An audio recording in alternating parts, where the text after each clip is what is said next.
রাজ্যে এসআইআর করতে না দিলে ভোট করতে দেওয়া হবে না, হুঁশিয়ারি বিজেপি বিধায়কের গলায়। ইলেকশন কমিশনের চাকা স্তব্ধ করার হুঙ্কার ইংরেজ বাজারের বিজেপি বিধায়ক শ্রীরূপা মিত্র চৌধুরী।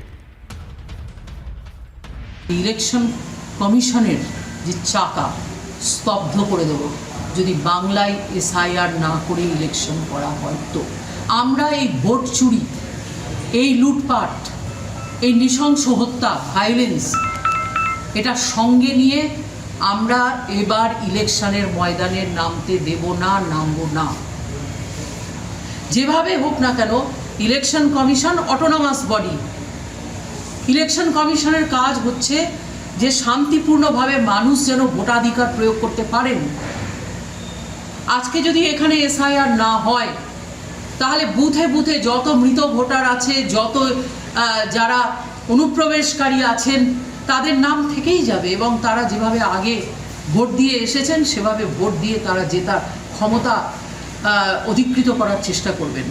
যদি ব্যবস্থা না নিয়ে, এসআইআর না করে ইলেকশন কমিশন যদি মনে করে যে বাংলা ইলেকশন করবেন, আমি কিন্তু বলতে পারি যে I will be the first person to go and stop them to do that.